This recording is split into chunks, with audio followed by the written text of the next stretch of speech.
बिस्मिल्लाहिर्रहमानिर्रहीम। अस्सलामु अलैकुम वरहमतुल्लाहि वबरकातुहू। मैं आप तमाम से इस वार्ड नंबर 1 के तमाम राय दहिंदगान से, वोटर से, हमारी इज्जतदार माँ और बहनों से गुजारिश करने आया हूं कि कलबुर्गी के बल्दिया के इंतखाबात में यहां से मजलिस इत्तेहादुल मुस्लिमीन के उम्मीदवार जनाब मैनू साहब हैं। मेरी आप तमाम से यह अदबन गुजारिश है, रिक्वेस्ट है कि आप अपना एक एक वोट पतंग के निशान पर देकर अपनी पार्टी को कामयाब करिए।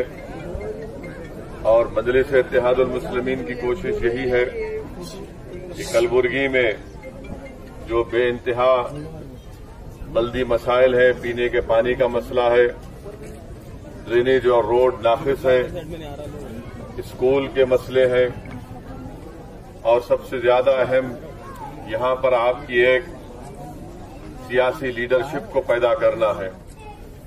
बरसों आपने मुख्तलिफ सियासी पार्टियों का साथ दिया, उनको आपने बड़े बड़े ओहदों पर कामयाब किया, मगर आज गुलबर्गा में एक बहुत बड़ा फुकदान है, बहुत बड़ी कमी है मुस्लिम अक़लियत की एक सियासी आवाज की और एक लीडरशिप की।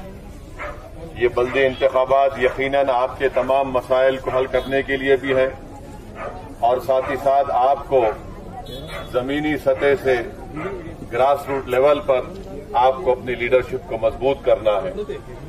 आपने बरसों कांग्रेस पार्टी को वोट दिया, मगर आज आप देखते हैं कि कर्नाटका में कांग्रेस के ही एमएलए बीजेपी में शामिल होकर बीजेपी की हुकूमत बनाने में वो मददगार साबित होते हैं।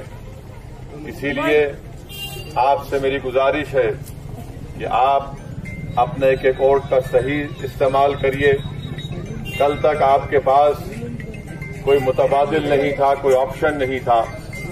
आज मजलिस इत्तेहादुल मुस्लिमीन गुलबर्गा में आपके दरमियान में है और इंशाअल्लाह ताला मुझे पूरी उम्मीद है कि आप तमाम लोग एक अच्छा फैसला लेकर यहां से मजलिस इत्तेहादुल मुस्लिमीन के उम्मीदवार जनाब मैनू साहब को कामयाब करेंगे और यहां से इस बल्दी इंतखाबात में कामयाबी इंशाअल्लाह ताला 1.5 साल के अंदर जो असेंबली के इंतखाबात होने जा रहे हैं, वो यहां से आपकी इस असेंबली सीट से पहले ही मजलिस ने इस बात का फैसला लिया और आपको इत्तला भी दी कि हमारे उम्मीदवार मजलिस के जनाब इलियास बागवान साहब होंगे।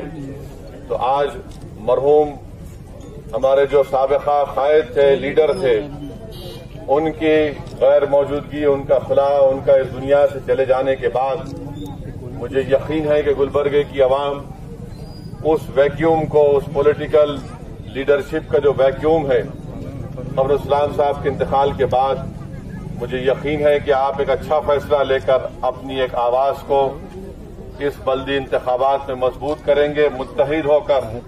और फिर असेंबली के इंतखाबात में भी मुझे यकीन है कि इंशाअल्लाह ताला अल्लाह सुब्हानहू व तआला यहां से एक नया एमएलए इलियास बागवान सेठ को बनाकर आप लोग कर्नाटका की विधानसभा में भी जाएंगे। आज याद रखिए मेरी इस बात को कि हमारे मुल्क की सियासत की तल्ख हकीकत यह है कि जब तक आप अपने वोटों से अपने नुमाइंदों को कामयाब नहीं करेंगे, आपके मसाइल हल नहीं होंगे, आपके तकालीफ का खात्मा नहीं होगा, आपकी नाइंसाफी का खात्मा नहीं होगा। जमहूरियत आपको इस बात की इजाजत देती है कि आप अपने पसंद के उम्मीदवार को वोट डालें, अपने पार्टी को कामयाब करिए। कल तक मजलिस इत्तेहादुल मुस्लिमीन गुलबर्गा में नहीं थी, आज गुलबर्गा में आपके दरमियान में है। मेरी आपसे गुजारिश है कि आप यहां पर मजलिस के उम्मीदवारों को कामयाब करिए। आपके जो रोड के पानी का जो मसला है, इंशाअल्लाह ताला मजलिस के कॉर्पोरेटर्स को कामयाब करिए। दिन रात मेहनत करके इंशाअल्लाह ताला यहां पर तब्दीली लेकर आएंगे। मेरी आप तमाम से फिर से, खास तौर से हमारे नौजवानों से, हमारे बुजुर्गों से और मेरी इज्जतदार माँ और बहनों से गुजारिश है कि आप अपना एक एक वोट का इस्तेमाल करिए पतंग के निशान पर और एक मुखलिस आदमी जनाब मैनू साहब को कामयाब करिए और अपनी पार्टी को कामयाब करिए। आपका इत्तेहाद, आपकी एक वोट से आपका इत्तेहाद मजबूत हो सकता है। इंशाअल्लाह ताला फिर दोबारा मैं यहां पर आऊंगा और इंशाअल्लाह ताला तफसीली आपसे बात होगी। अस्सलाम वालेकुम व रहमतुल्लाहि व बरकातहू।